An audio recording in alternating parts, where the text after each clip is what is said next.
Welcome back to the Citizen Channel. You're all staying safe and well. And let's talk the story of the game. Yes, there was a story to this one, although it was a pretty drab affair, wasn't it? And yes, I was begging for us to hang on for 0-0 at the end, which is a bit pathetic, but sort of sums up the season, really, doesn't it? That's just how we've been all season. It's United 0, City 0, of course, on the 6th of April 2025, match day 31. I did predict a 2-1 City win, more than hope. I did say I'd take a draw. So, yeah, I'm happy with the draw. A little headline that I've nicked from the Guardian timeline was quite funny, actually. Someone said it's more like United Youth 0, City Legends 0. I thought it was quite a good one, that one. So I've nicked that one, but my thanks to the Guardian timeline for that one. I've not had much chance to come up with my own quotes. I'm going quite early with this, and I'll be finishing it off tomorrow. I'm recording this after the match, but I'll be doing the headlines, etc., which will be seamless, of course, but I'll do that tomorrow because I won't have much time now come Monday. So before we look back, guys, just a quick mention to Bolt from the Blue podcast I do with Mike Long from South Korea, guys. You've never tuned in or you've never listened to it, have a listen. It's all things City, of course. The podcast is one of the oldest knocking around. It's in its 7th year. We've had people like Walter Smith, Ray of Man City TV, Colin Savage, guru, the financial genius guru, of course, on the channel. Just me and Mike at the moment, but we talk all things City and we try and have a bit of laugh as well. So tune into wherever you get your good podcasts or your bad podcasts. It's on Spotify, Apple, SoundCloud. Yeah, just all things City, guys. Give it a listen if you get a chance, and please subscribe if you pop on to have a listen. Right, Pepsi 11. Yes, I got 7. Not great. Pretty pathetic, but no Kusanov, Doku, Gonzalez, Savvy. No legs in midfield, just the Unks, I think they're called on social media. A lot of the social media channels call them the Unks, which I think is quite good, isn't it? Gundo, Bernardo, KDB. Yeah, I think the Unks is a good... Kovacic. I think the Unks is a good word for him, actually. Yes, not much there, was there, for... sort of coping with transitions, etc. I have no idea why Gonzalez wasn't playing. I can only assume he's injured. You don't pay 50 million quid for a DM and play a team that's been struggling all season without a DM, and then all of a sudden you've got a chance of playing one and he's not playing when he's got a gap of a week till the next game. I can only assume, but why is he on the bench? He shouldn't be on the bench then, should he, if he's not fit? But absolutely ridiculous decision by Pep. I just don't understand it, to be honest with you. Sentiment probably came into this again, picking this team, especially with KDB, who had a pretty awful game. Anyway, we'll talk about the game. Edison, Nunes, Diaz, Gvardiol, O'Reilly, Gundo, Kovacic, De Bruyne, Bernardo, Foden and Marmoush. On the bench, Ortega, Grealish, Doku, Nico, Rice, Savinho, Kusanov, Lewis and McAtee. So there you go. Nico was there, Kusanov was there. No surprise perhaps in some of the others, but both Savvy and Doku on the bench. Odd from Pep. United 11, Onana, Mazarua, Rui, Maguire, Yoro, Dalot, Dogu, Casemiro, Ugarte, Fernandez, Garnacho, Hodgland. Doesn't frighten me. That doesn't frighten me. What frightens me is just how poor City are at the moment. Story of the game, 1 minute, Garnacho, I thought they've got to be 1-0 down, breaks into space towards goal, brought down a bit clumsily by Ruben Diaz. I thought it was a penalty at first, but it was just his momentum took him into the box. He was just outside the box. Of course, Diaz gets himself a booking, and he's got the rest of the game to play on a yellow card. But fortunately, we got away with that one. We blocked the free kick, and of course, Diaz stayed on for the rest of the game. 9 minutes, Foden, who started really well, cuts inside, shakes off Dogu, shoots low into the side netting from about 20 yards. I think Kanana looked to have it covered. I think Foden should have worked the keeper a little bit better, but sadly then Foden picked up an injury and he was never quite the same again after that, was he? 17 minutes, De Bruyne collects Bernardo's pass, spins. It's an optimistic effort, to say the least, from the corner of the penalty area. It's on target, but it's not going to trouble Onana. He's right behind it. No panic for him at all. Pretty poor effort from KDB. 19 minutes, Dallet holds up on the right and whips in a dangerous delivery. Ugarte gets ahead to it, but it falls to Garnacho, who slips with the ball at his mercy. Goal at his mercy as well, even, and the ball at his mercy. How that didn't go in, I have no idea. I needed to watch the replay back because it was just, it was a real let-off. We should have been 1-0 down on that move itself. 23 minutes. Garnacho isn't the greatest player, is he? But he was making us look a bit poor, wasn't he? Burst down the right, and his long distance cutback falls to Dorgu. He just seemed to be put off by, I think a defender was running in. I think one of his own players was around. He's just, rather than just running through it and smashing it, he just dithered. And that's the word for it. He dithers, and the chance is gone. And that's another let-off for City. We could have been 2 or 3 down in the first 23, 25 minutes. 39 minutes, Kovacic's direct run forward, past to Gundo. A low shot from distance from Gundo, just flies a couple of feet wide of Onana's far post. But again, Onana had it easily covered. We didn't really work him at all today. So Gundo needs to work him a little bit better. Not good enough from Gundo, not good enough from any of our strikers today as far as shots. Marmoush might be the exception to that, but the others, no. The midfielders, striking midfielders, shall we say. No. 40 minutes, Casemiro sends it straight at Ederson. A bit fortunate there from a cutback. Again, he perhaps should have done better with that one. So plus 2 minutes, it's half-time. 0-0, and quite frankly, we should be losing the game. I thought at our time, if Pep don't make some changes, we're surely going to concede at some stage playing like this. And I was dreading that second half. I just wanted it to, I would have took 0-0 all day long at half time. Interesting stat, again, thanks to the Guardian. City had 62% possession in the first half, but won I think this was on Sky, wasn't it? But won just 28% of the duels in the first half, the lowest for any Premier League side this season. It's pathetic. It's a derby. It's a derby, for God's sake. Get stuck in. Pretty poor from City, but as I say, with that Dad's Army in the middle, no wonder really. Second 46 minutes, Silva, who done a foul early on in the game, just straight in the book after for bringing down Garnacho, just a bit petulant from Bernardo, which we're used to. 53 minutes, Nunes charges ahead of De Bruyne, but rather than get the ball, De Bruyne just carries it and opts for a shot, which again, pretty weak, straight at Nana again, and KDB just too easy. And Nana saying, he could have got his deck chair out and just sort of leaned to his left and right, or just tip forward and save these shots. 56 minutes, Ugarte fouls Bernardo.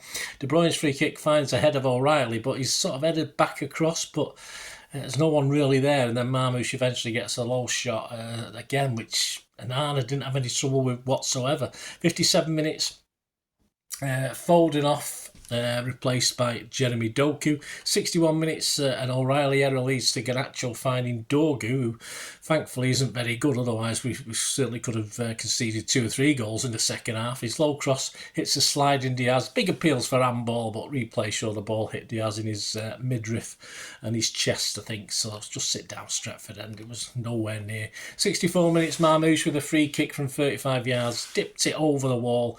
Again, plenty of time. It was so far out. Onana had plenty of time to react, sprung to his left to parry it away. I probably could have caught it. Plenty of time to see that, and a bit of a waste of a free kick to me. He's not going to score from there. I'm sorry, he's not Rivaldo or whatever, that Brazilian who scored from that distance. Not with that sort of shot that the keeper's got all day long to watch. 68 minutes, De Bruyne whips in the corner. It's hard cleared, but from 30 yards, probably the best shot we had all match. Again, but it was straight at the keeper, but a yard or two either side, and this is a goal. But Marmoush absolutely batters it. But at the end, it's straight at Onana, who manages to bat it out as well. He battered it. Marmoush battered it, and Onana bats it out. 70 minutes, Fernandez crosses towards Hodgland, but Gvardio clears.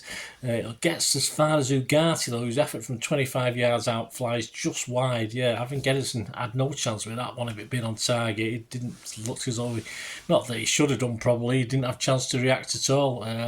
Again, just let off after let off for City. It was shocking. 74 minutes. Jack Grealish, Rico Lewis come on, replacing O'Reilly and Gundo. I didn't get overly excited by that substitution. I didn't see the point of that substitution. Certainly, I could see Jack Grealish pinch, but anyone could replace Gundo for the amount of use he was. But Rico Lewis coming on for O'Reilly, Not too sure whether Rico loses the best shout. 77 minutes, Xerxes stays a first-time shot on target, but Edison, a bit dramatically pours it away. Again, a bit cruel, I suppose, but I thought he might have been able to catch it.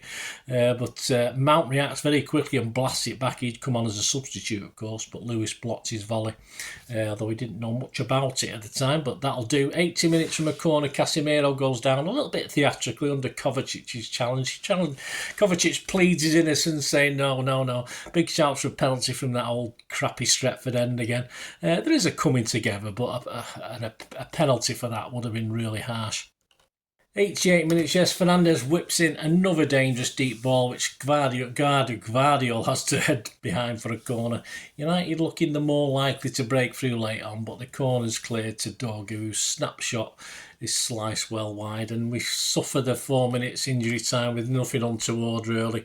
And we get away with it. We get away with a 0-0 draw, and, let's face it, the gap between City and United that probably was massive over the years recently is sort of closed up to the extent where United probably can beat us on the day, unfortunately, as they did at the Etihad, of course. Stats: United 13 shots, 2 on target. We just had 9 shots, 5 on target. We had 59% of the possession. We had 556 passes to their 379. Pass accuracy, not fantastic. 87 for us, which was pretty naff considering we didn't really come under any sort of press from United until we got into their final third. 84% for United again, so not good. Fouls, 13 from them, 9 from us. Yellows, 3 for them, 2 for us. They had 1 offside to our 2. And there was 5 corners for 3. Now, I'm going to man of the match. I've not done one for City. I don't think anyone really deserved it today. I'll do the headlines in a minute. I'll give you what the papers thought, if anyone stood out for them. But personally, no man of the match. Let me know what you think, guys. And as far as the table now, City sit 5th, a point ahead of Aston Villa, which is okay. We played the same games, but Newcastle are just 2 points behind us, so they have to win one because they've got 2 games in hand. So Chelsea sit 1 point ahead of us and Forest 5 points. Now Chelsea have got some tough games coming up towards the end of the season, so there's a silly possibility we can catch Chelsea. Forest outside chance, but I think Newcastle might nick a spot ahead of us as well. There's a lot to play for Newcastle, and they've got the momentum now, of course. So I can see at this point in time that we're going to have to try and settle for a 5th place. Simple as that. As I say, we're back. Forest 5 points ahead with 7 games left. Yeah, it's looking a bit dodgy. I'm not too sure of their running, but there you go. So a lot of work to do for City at the moment. There's still some easier games, but still 2 or 3 tough games to come as well. Right, to finish off, let's have just a look at some of the headlines. And the man of the match is from the various journalists, including myself. I'm not a journalist, but I'll give you mine, or I won't, depending. You'll know what I mean in a minute. The Guardian's Jamie Jackson. Guardiola left to room missed points for City in Derby Curio. That's a good one. Daily Mail's Ian Laderman. City were unrecognisable, uninventive and unwatchable. Like a collection of ghosts dressed in blue watching this game just pass them by. United were okay though with Ian. We don't know. City suddenly peering over their shoulders as age catches up to them, says Jack Gorn.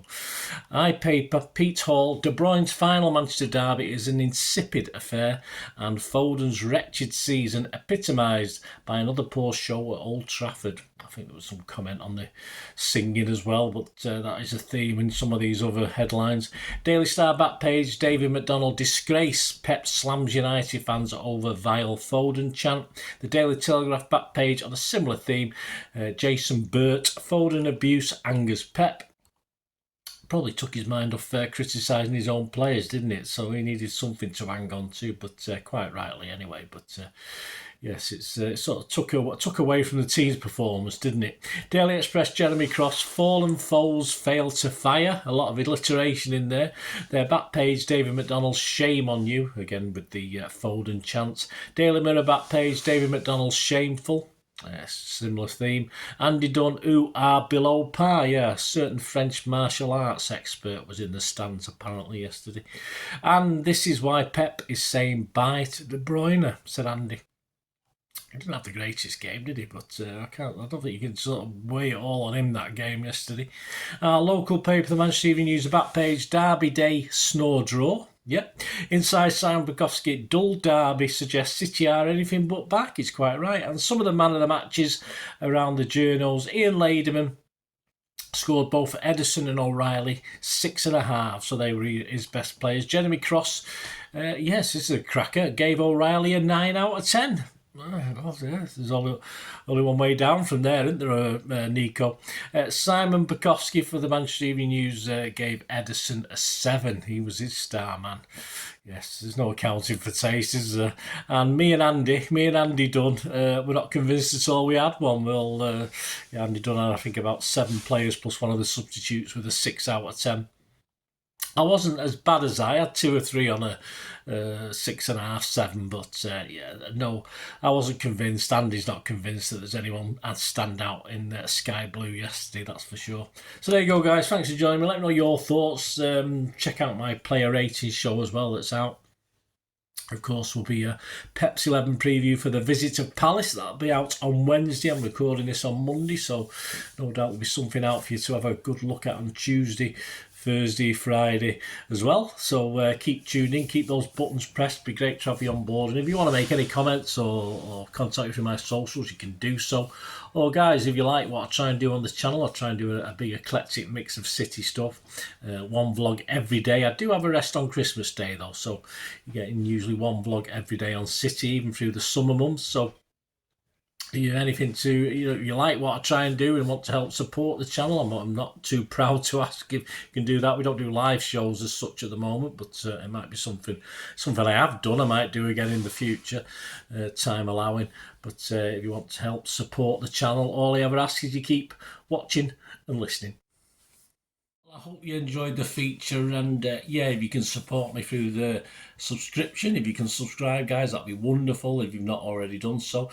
We do actually have memberships at the moment, just 99p a month, so you get access to all my city stuff, including all the history vlogs, dozens and dozens not been published yet that you get immediate access to, and every time I do a edit and do a vlog, you get immediate access to it as well. So you can have a copy of scripts as well if you want any hard copy of the sort of things I do on matches and teams and managers and players, etc, etc. So if you can join the membership, that'd be wonderful. We do 5, and if you want to support the channel just by watching the ads, that helps. Watch the ads, let them play through while you just have to check your phone or something, let it play out.